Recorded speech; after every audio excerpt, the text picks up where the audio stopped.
我吐了，我还吐了2次。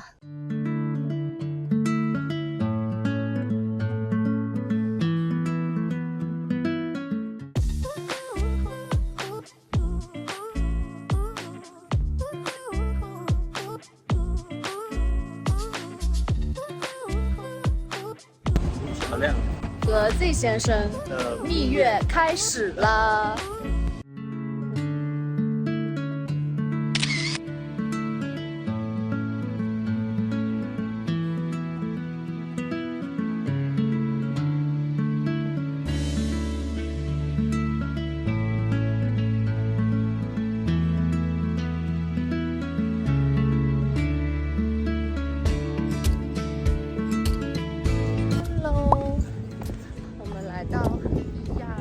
本来今天早上想起早一点过来，因为这边白天人很多嘛，但是结局就是10点多才起来，所以又是真的下午才来了。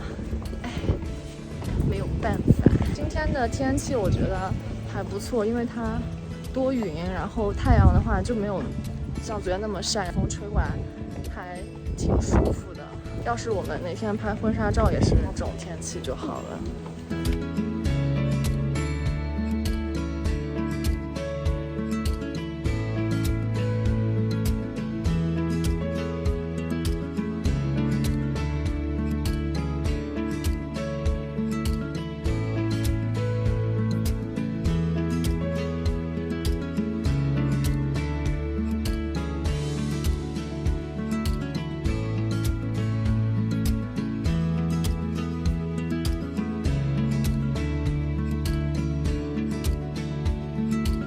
走在伊亚的石质小道上，这里的蓝顶教堂、白色小屋和蜿蜒的悬崖步道，简直像是从明信片里走出来的。今天我们就在这些小巷里闲逛，感受地道的希腊风情。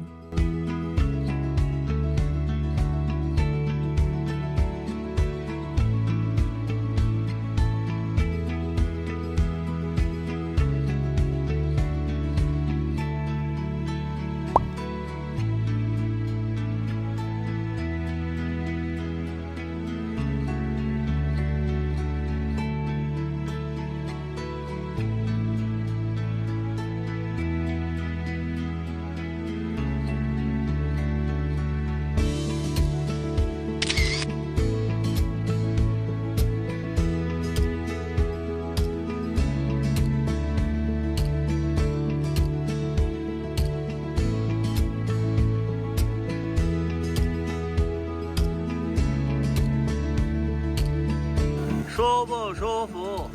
有点冷。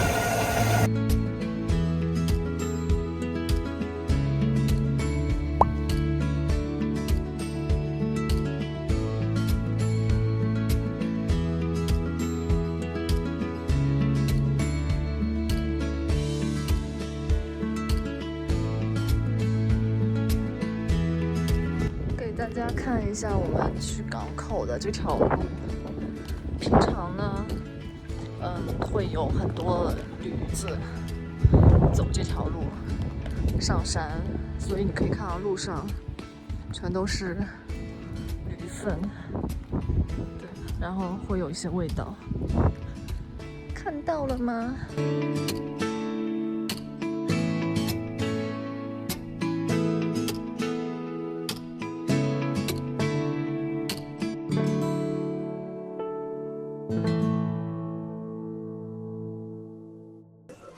那我们现在呢，就来到了位于港口的一家餐厅。这家餐厅呢主要是吃海鲜的，貌似呢还蛮有名的。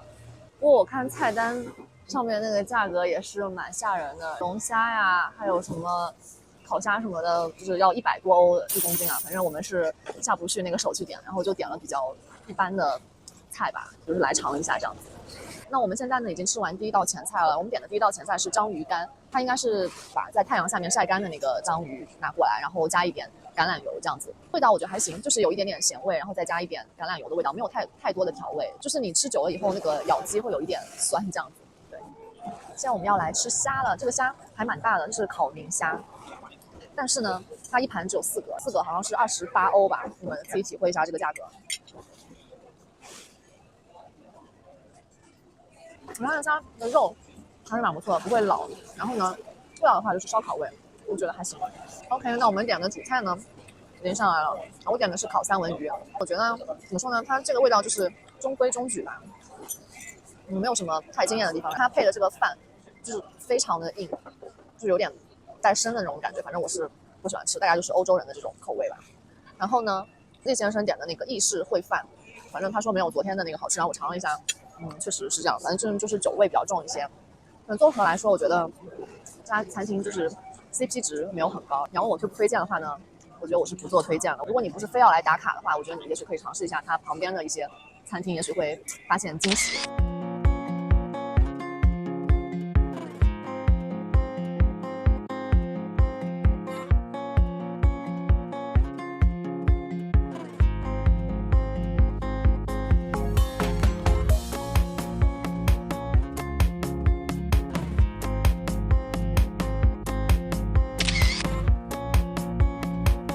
这一天的行程，我们在其他小镇和 boat tour 之间选择了 boat tour， 想说从另一个角度来欣赏圣托里尼。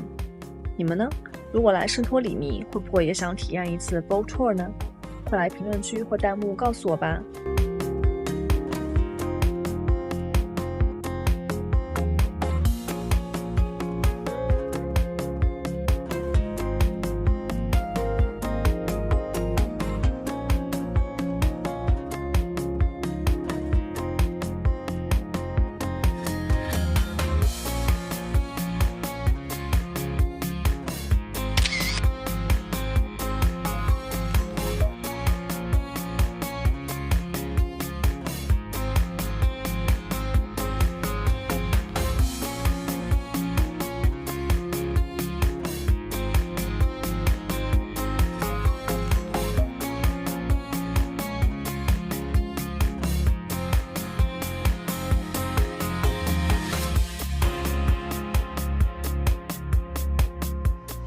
酒店快速开箱。这个呢，就是我们在伊亚订的房间，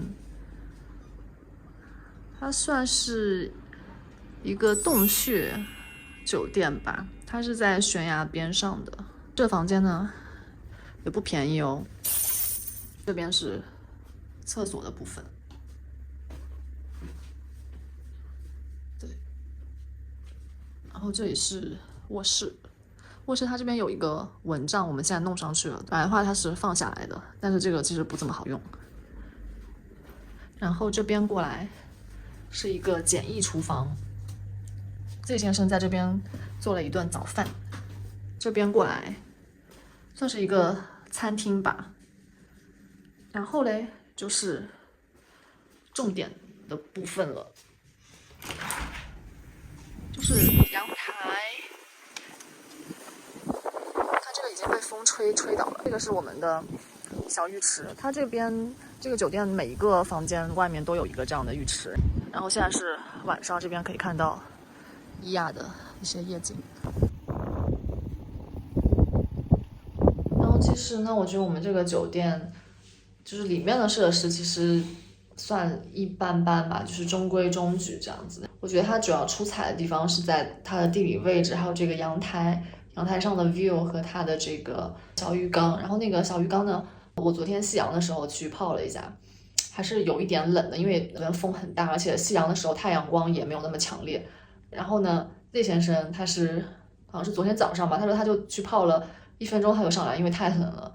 所以说这个浴缸这个东西好像也没有完全的享受到，有一点亏。其实我们这个酒店我觉得应该只能算是中等的酒店吧，在这边算来。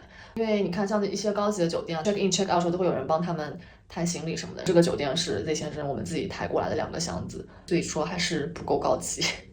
然后呢，这个酒店它其实不是在伊亚的中心，它是距离伊亚中心走路可能有10几20分钟吧。但是有一个好处就是说这边就是没有什么游客，因为这一片基本上都是酒店区嘛，所以呢就是会比较安静，隐私性会好一些。如果说你去住伊亚的那个中心的地带的话呢，就很有可能被游客打扰到，因为那边的人真的很多，所以有可能你在阳台上晒个太阳或者泡个澡的时候，就可能会有人在你的门口什么拍个照啊什么的。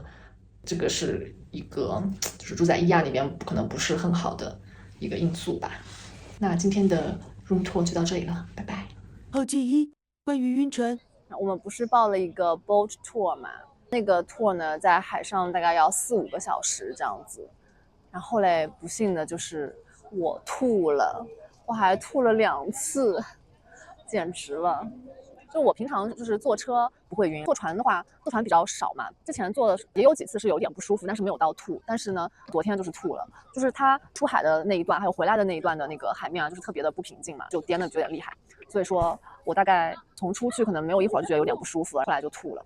不过幸好他那个船上都有准备那种塑料袋给你的，船员还给了那种口香糖，应该是有防晕船效果的口香糖吧。吃了以后就好一点。中间的一段是比较平静的海面，所以中间一段没有什么事，但是回来的时候又开始颠了，然后就又不舒服了。所以那个 boat tour 的话就不太推荐容易晕船的人去。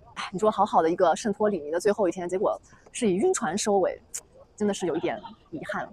然后呢，再简单的说一下这个 boat tour 吧。我们没有事前在网上预约，我们是直接去那个伊亚，就是有几家这种像旅行社一样的地方吧，我们就直接 walk in 去问他的。基本上大家的就各个公司其实都大同小异吧，就是可以看 sunset， 下午的时候出发，会经过一些像红沙滩啊，一些还有就是像火山那些地方，在水面比较平静的地方，就是让你可以下去游一个泳，然后呢在船上吃 barbecue， 完了之后呢就回来这样子，基本上都差不多，但是价格不同的话呢，可能就是看你那个船能容纳的人数，还有就是船的大小啊什么的。我们是报了一个最多34个人的一个船吧，但是很幸运的是昨天我们船上只有9个人，所以我觉得就这个体验还是不错的，就是没有很多人，就有一种比较 private 的感觉。反正就是不晕船的人你可以去了。后记2，关于圣托里尼的感受。我们在那边待了有5个整天，应该是对不对？5个整天，然后有一天呢在里面拍婚纱照这样子。其实玩的话大概就4天。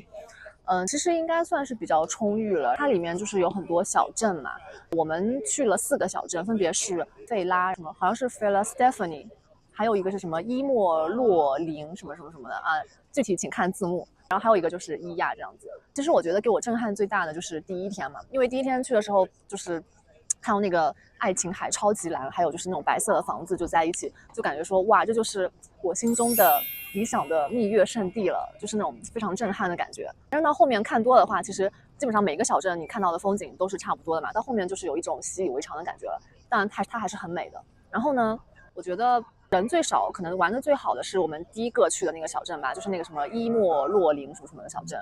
然后嘞，我们从伊莫洛林那边走到费拉这边嘛，中间经过那个叫什么费拉 Stephanie 那个小镇，那个小镇其实只是基本上是经过那个国家地理杂志的那个蓝顶教堂。那个教堂的话，可能到日落的时候会人多一点吧，就是要看时间段。跟那个伊亚的那个蓝顶教堂比起来，其实人不算很多了。然后呢，再回到费拉，费拉的话好像就是没有什么景点。主要它就是一些商店街，就是店铺啊、吃饭的那些很多，而且费拉是整一个圣岛的算是一个中心吧，有很多交通都是在这边，就是不管你去哪里，你都要在费拉这边坐 bus。然后伊亚的话呢，人也超多，像那个很经典的蓝色教堂，就是好像可以拍到3个蓝色教堂顶的那个照相点的话，就全都是人，就白天。我们那天去排了，好像排了有50分钟吧，然后才拍到这样子。如果你想去那个地方拍照又不想排队的话呢，我建议你非常非常早去，大概7、8点去，这样可能就不用排队。怎么说呢？总体来说，圣托里尼还是很美的，除了太晒，还有风太大，还有晕船，但是我还是很喜欢的。